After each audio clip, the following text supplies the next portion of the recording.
Today's episode of Living Proof, we have Ange and Jarrod here to talk about their journey of starting a family.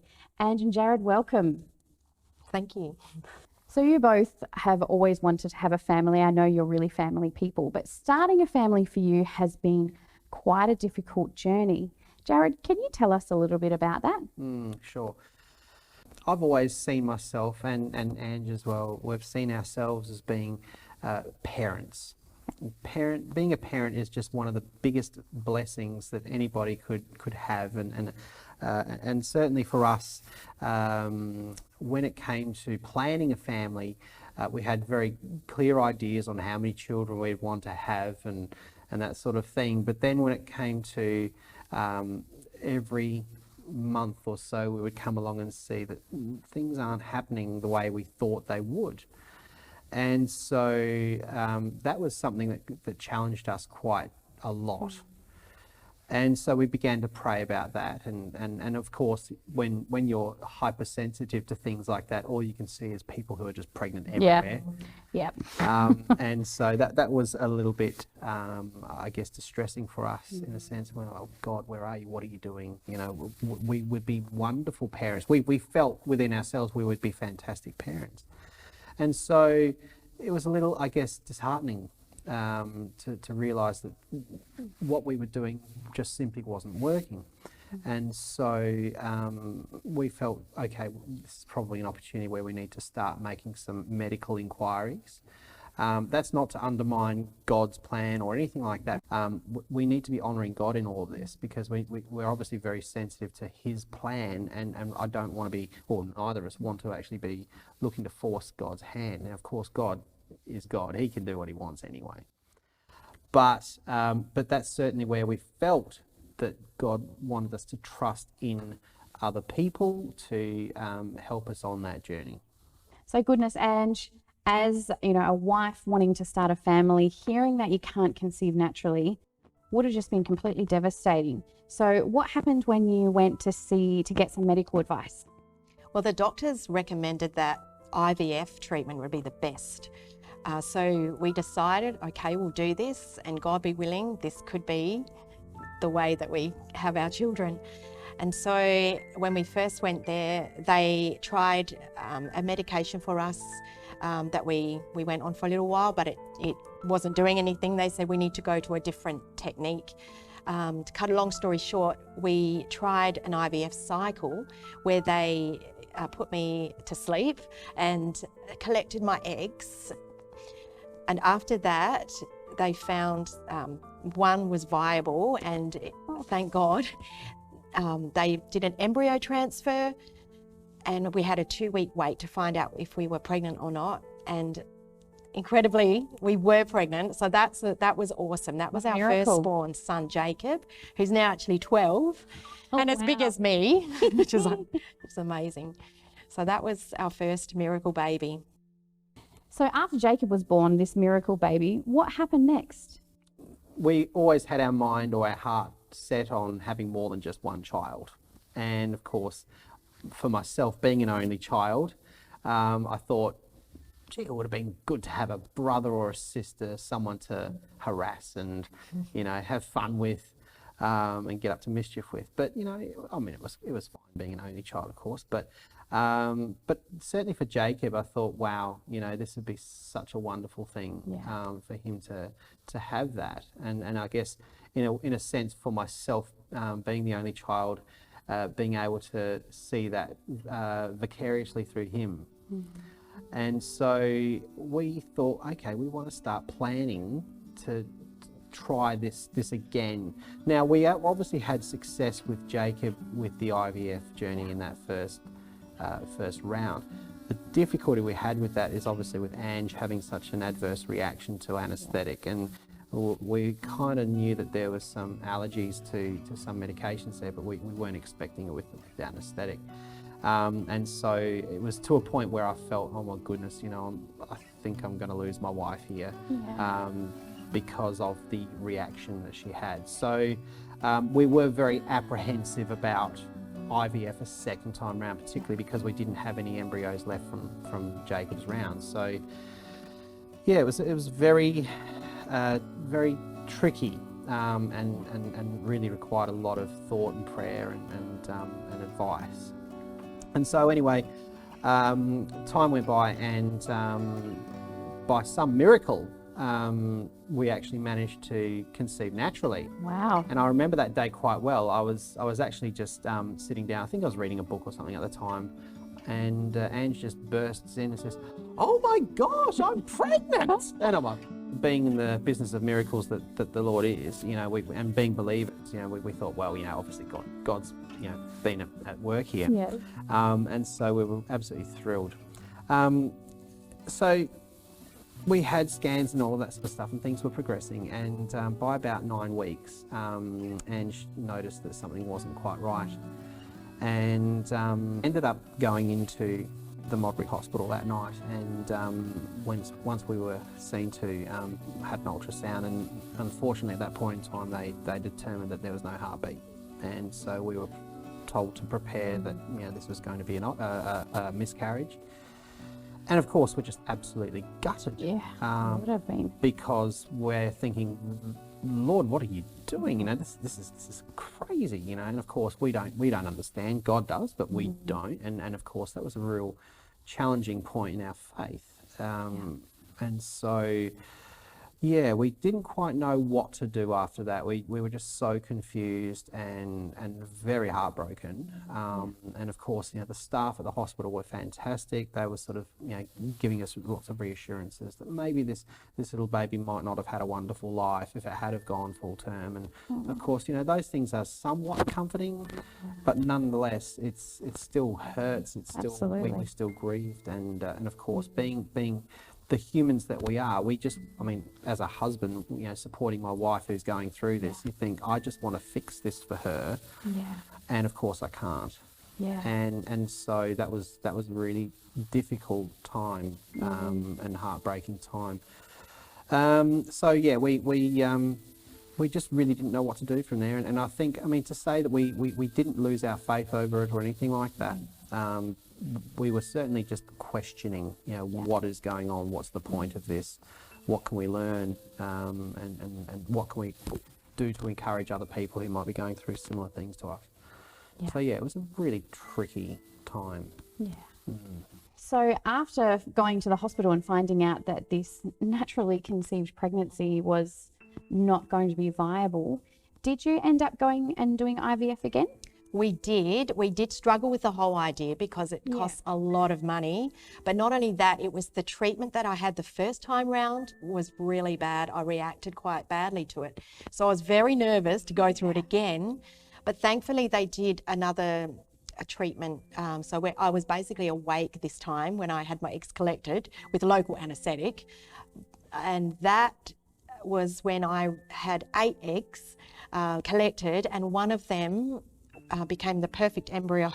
So we had an embryo transfer a few days later. Then we had the 2-week wait. So in IVF, you have to wait 2 weeks after the embryo's put into your womb. You have to wait to see whether it's attached to the womb. Yeah. And that was the phone call that really devastated us both, because we thought, yes, God, we lost one already, so this one is going to make it. Yeah. But when we had the blood test those 2 weeks later, it was not good news. The HCG level was 50, and that HCG level is the pregnancy hormone. Yeah. It should have been 150. So it was already looking really bad. They said, come back in a few days, we need to test you again because your levels need to come down to 0 if we want to try IVF again, because this isn't this isn't successful. So we went back a few days later, and instead of going up, the HCG level dropped to 38. That's when they said, we're sorry, this is not a viable pregnancy. In the next week, you'll have a miscarriage. Oh my goodness. So that was pretty tough, just after losing one already. Oh, you've gone through so much grief and loss. Like, the journey of trying to be pregnant, but then finding out, now it's twice, isn't it? That, your pregnancy is not going to last. I can't imagine the grief that you've gone through. I just remember when I was in bed, Jarrod was up, and we'd prayed a lot. We prayed every night, God, give us another child. And we really believed this was the miracle. But then I started to doubt. I thought maybe maybe it's not. And I put the covers over my head and I just cried my heart out, saying, God, you can breathe life into anything. You breathed life so many years ago. You breathed life into Adam, you know, and you raised sick people or dead people. You raised them. You can make this baby that's dead, you can make it alive. And I said, God, I believe you can. And my faith started to build. Then we had our pastor come over from our church, and he prayed, God, let this baby live. He prayed over my womb, and we all prayed together, didn't we? In that week, when I was supposed to have a miscarriage, nothing happened. Amazing. So we went back to the doctor and said, nothing's happened. They said, well, we need to do another blood test. This is a bit unusual. So they did another blood test, and then they found the HCG level went up to about 455, a big jump. Yeah. And they were confused. They said, we need to do a scan immediately. So the sonographer was sitting there and checking the screens, typing her things, and I could see this tiny little bleep. And I said to her, that's a heartbeat. She said, wait a minute. She zoomed in, she left the computer, called in 2 doctors. And I thought, what's going on? And I heard the one doctor say to the other, is this the same patient? Yeah. And at that point, I knew, God, he has made a miracle happen here. Yeah. And so Noah is now 8 years old. He was born full term. He was born on the 1st of January, so a big celebration for the new year. Wow. And So- you were on the front cover of the Sunday Advertiser. Yes, now that was amazing. We got a call when I was in hospital to say, congratulations, you have had the first baby for the year in Wow. the Northeastern Hospital. It's a miracle baby for a number of reasons. But then we found out, actually he wasn't. They said they had another call coming in saying, oh no, there's someone else, we're sorry. And I then quickly told them, well, do you know Noah is a miracle baby? That's all I said. And they said, oh, tell us more. We want to know. And that's how the story got on the front cover, because it truly is a miracle. Doctors could not explain what had actually happened. Wow. So you have both been through a roller coaster of emotions where there's been moments of celebration and then moments of grief. How did you, what was the community around you? Talk us a little bit about that. You definitely need people. It's not a time where you shut yourself away from others.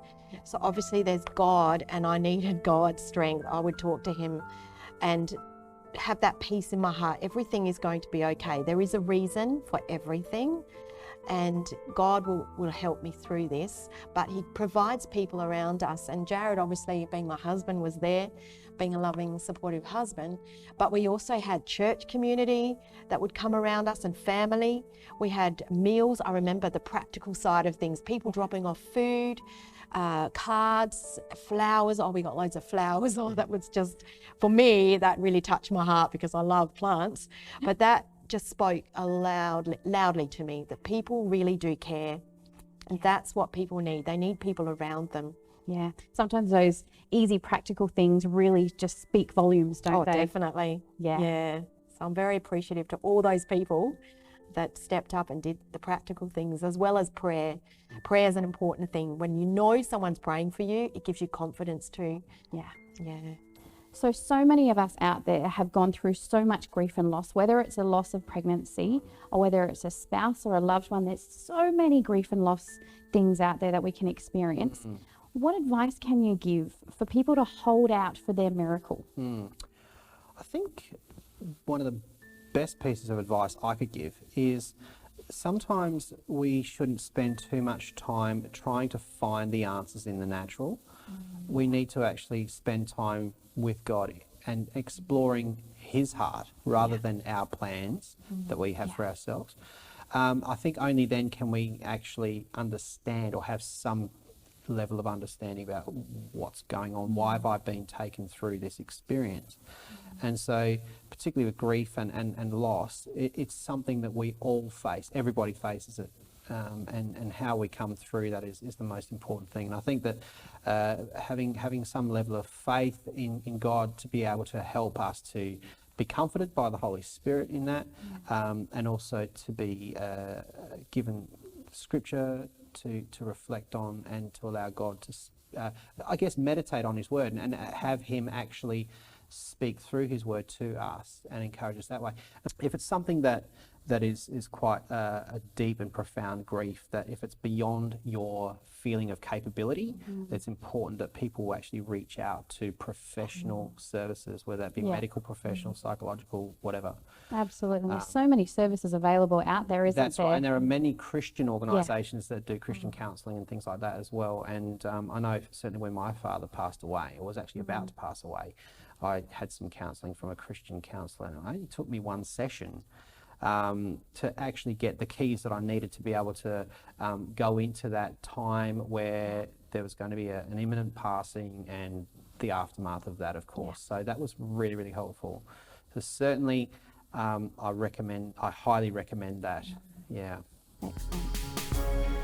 You can believe for a miracle. It doesn't have to be a baby. It could be a partner. It could be your finances. It could be a broken relationship. It could be any area that you are really seeking an answer to. And it's not easy when you look in the natural, things aren't always happening for you. But then if you look to God, He can actually perform miracles because He is the same yesterday, today, and forever. So I know that if He can do it for me, He can do it for others. Yeah, amazing. Yeah. Jarrod and Ange, thank you so much for coming on our show today. I'm sure that there'll be lots of us out there that will feel encouraged knowing that a miracle is still available for all of us. That's right. Join us next time on Living Proof.